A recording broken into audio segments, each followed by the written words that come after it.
سلامونه دوستانو، دلته ما سره ځینې افغانان یاران دي ولاړ دي او خوا کې زما ډېر قدرمن مشر ملګری ورور مصباح صاحب ولاړ دی. السلام علیکم مصباح صاحب، څنګه یې؟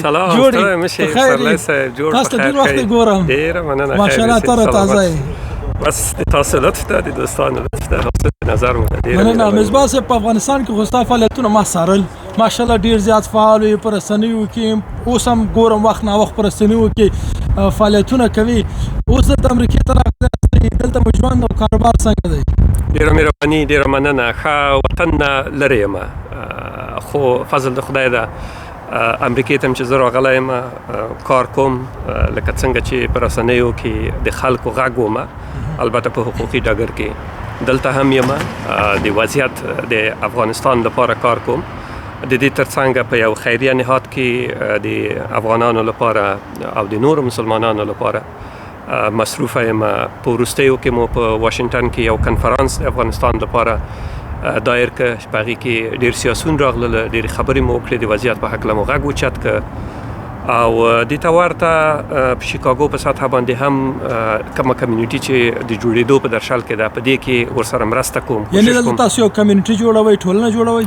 هو، دلته هغه افغانان چې په شیکاګو کې دي، خصوصا نور چې نوي راغلي دي، د دوی ټولو غوښتنه دا ده چې دوی یو انجمن یا یو کمیونټي ولري، تر څو یو مشرتابه ولري او د دوی دغه ستونزې پکې ورحل شي. نو زه هم کوشش کوم چې د یو مشاور په توګه له دوی سره مرسته وکړم او د دې په رامنځته کېدو کې ورسره. نن د برنامه کې مې ولیدی، د برنامې په اړه لږ معلومات وړاندې کړئ.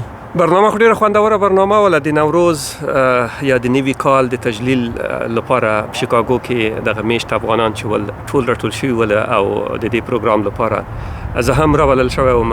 راغلم، له برنامې نه مو خوند واخیسته. د نوروز تجلیل په افغانانو باندې لازم ده چې هر چیرته په هره ګوشه د دنیا کې وسی.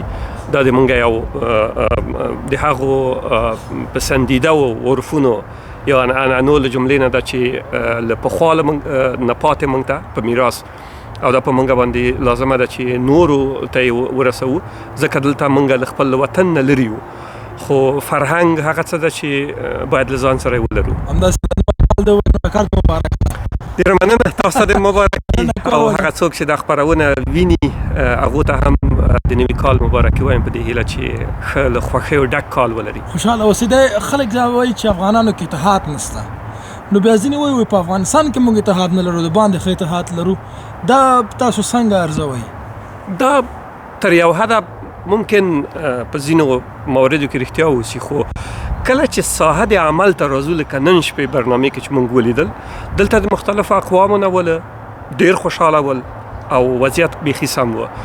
اتحاد او اتفاق ستونزه د موږ دغه ناوړه سیاسیونو راوړې، هغه رهبرانو چې یوازې د خپل د منافعو لپاره کار وکړ او خیانت یې وکړ. پرته له هغې نه په عامو خلکو کې هیڅ ستونزه نشته، نه د پښتون، نه د تاجک، نه د هزاره، نه د ازبک، د هیچا ترمنځ. ټول ورونه دي سره، ټول د یوه باغ ګلان دي. او دا هغه څه و چې نن شپه موږ ته په دې وړکي محفل کې ثابته شوله. یعنی ما د افغانستان ډېرو ولایتونو ته سفر کړی ده او دا مسله ما ته بیخي ثابته ده چې عام خلک په منځ کې هیڅ دا مسله نه ده مطرح چې د پښتون ده، د کم قوم ده، د کم سمت ده. فقط دا ستونزه د ځینو ټیکهدارانو له خوا نه په خواشینۍ سره وله او اوس هم ده چې له دې نه ناوړه استفاده کوي. ډېره مننه چې ښه مثبت پیغام وړاندې کړه او د خلکو دا ذهنیت به دې سره هم لکه روښانه سوی وي چې دا ټول د سیاسونو فسادونه دي او یا پلانونه دي که هر څه دي. زما په یوټیوب کې او زما په فیسبوک کې اکثره خلک په دې زیات خوشحالېږي چې زه ویډیو جوړه کړم چې د کاروبار په اړه وي، د بزنس په اړه واوسي. دلته چې افغانان راغلي دي، ستاسو په نظر دوی په کومو برخو کې ډېر زیات مصروف دي؟ آیا کار کوي؟ اول خو زه غواړم تا ته د الله تعالی له دربار نه بریالیتوب وغواړم. خدای پاک د تاسو ته اجر درکړي چې تاسو امریکې ته راغلي یاستئ او بیرته د خلکو د افغانانو خصوصا په تشویقولو کې د خپل سهم ادا کوئ. د دې ترڅنګ غواړم یو څه ووایم چې امریکا د فرصتونو ملک ده.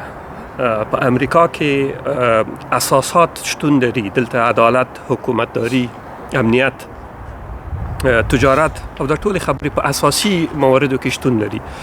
یوازې مسله دا ده چې د موږ ځینې افغانان د ناپوهۍ له وجې نه هغو مسلکونو ته مخه کوي چې هغه په اصطلاح مزدورکاري وسی. په داسې حال کې چې د ما غوښتنه له دوی نه دا ده چې اکثرا د دوی دغه کړنې باید په علمي موارد باندې وسی، ځکه امریکا د زده کړې لپاره ډیر زیات فرصتونه لري. دلته یعنی افغانان چې راغلي کولای شي خپل زده کړې ته دوی زده کړې وکړي، دوی په دفترونو کې کار وکړي. افغانان ډیر با استعداده دي او دوی کولای شي چې له دې فرصتونو نه ښه استفاده وکړي، دوی ځان ته شخصي بزنسونه وکړي. او په امریکا کې زده کړه ډیره قیمته تمامېږي. دلته لارې شته ورته که قیمت هم تمامېږي، قرض ورکوي یا مثلا سکالرشیپونه امکانات شته. خو یو څه بل هم د ویلو وړ ده چې دلته تجارت چې ده په هغه واقعي عنوان باندې که څوک یې شروع کړي، په هر مورد کې که شروع کړي هغه به بریالي کېږي. ځکه دلته عدالت ده، دلته قانون ده، حکومتداري ده او ترڅنګ د دنیا پیسه ټوله هم دلته ده، د دنیا ټول پیسه‌داران هم دلته دي. نو فرصتونه ډیر زیات دي، فقط د زده کړې پر بنسټ باندې لومړی دی باید زده کړه وکړي او د زده کړې نه وروسته کاروبار شروع کړي. دلته به انشاءالله کاروبار موفق تاسو د کاروبار په اړه وویل چې دلته فرصتونه ډیر زیات دي. ښه ده چې تاسو وویل دا دوستان چې زمانه نه مني، نو که مانه نه منئ خو د مصباح صاحب نه دغه دوام اورېدل چې په امریکا کې اکثره په نور هیوادونو کې خپل کاروبار پیلول ډیر زیات مهم دي، باید پیل کړي. تاسو په آینده کې پلان لرئ چې کوم کاروبار پیل کړئ یا په افغانستان کې چې وایي اوس چې دلته صحیح کاروبار لرئ؟ هو کې زه په خپله د ما خو یو کار حقوقي بزنس و، لیګل کنسلټنسي، چې اوس هم په افغانستان کې ځینې حقوقي مواردو کې کار کوم او هغه قضیې چې په افغانستان پورې اړه لري دلته ور باندې کار کوم. دا د ما څانګه ده. نو زه په ځینې تحقیقاتي پروژو باندې کار کوم، یعنی آرام نه کینم. ټیم ملګري را سره په مختلفو ایالتونو کې دي په آنلاین توګه. او اکثر افغانان دي؟ ټول افغانان دي. ځینې ډیر محدوده که امریکایان وسی خو هغه هم داسې نقش نه لري. نور ټول افغانان دي. زه په خپله د یوې پروژې باندې چې کار کوم هغه د افغانانو د انسجام پروژه ده او زه غواړم چې تکړه افغانان چې په هر سر د امریکې کې وسی وی پیژنو او دوی تشویق کو، دوی په ټیم کې راولو او بیرته د وطن ته د ګټې لپاره ته استفاده وکړو. او زه دا ظرفیت اساس په وجود کې ګورم او تاسو داسې یو شخص یاستئ چې تاسو باندې ولس راټولېږي. تاسو دا ثابته کړه دلته چې وایي په افغانستان کې چې وایي زموږ دپاره ویاړ هستئ. الله تعالی د ژوندی لره. فقط یو آخري پیغام دې غواړم چې هغه ځوانان چې کاروبار د پیخي فکر نه لري چې خپل کاروبار پیل کړي او هغه شاقه کارونه کوي، یو کلمه یو څوک حرف چې ورته ووایي هغه به څه وي؟ د ما خو ورته پیام دا ده چې دوی د راتلونکي لپاره پلان جوړ کړي او هر هغه برنامه چې دوی په نظر کې ولري زه غواړم ورته وایم چې دوی به موفقه کیږي. ځکه زه په خپله هم د ما چې کوم کار شروع کړم ما په ذهن کې یو ویژن یو لیدلوری درلوده چې زه به کار کوم او ما په کابل کې په افغانستان کې په خپل مټ باندې په مختلفو څانګو کې البته په علمي اکاډمیکو مواردو کې بزنسونه شروع کړي ول او دلته هم انداس نیت لرم چې دا برنامه مختلف شي. نو هر هغه ځوان که غواړي چې برنامه شروع کړي هر هغه څه چې په ذهن کې دي هغه عملي کولی شي په دې شرط چې ورته پلان جوړ کړي او عملي کړي او ونه ډار شي، فقط مخته ولاړ شي. هر هغه څه چې یو څوک وغواړي هغه ترلاسه کولی شي، په دې کې هیڅ شک نشته. ډېره مننه دوستانو. مصباح صاحب په افغانستان کې د پوهنتون استاد د رسنیو انالیست او د حقوقو د چارو کارپو زما ډېر ښه ملګری ښه دوست دی. زه ویاړ لرم تاسو هم صاحب وګورئ.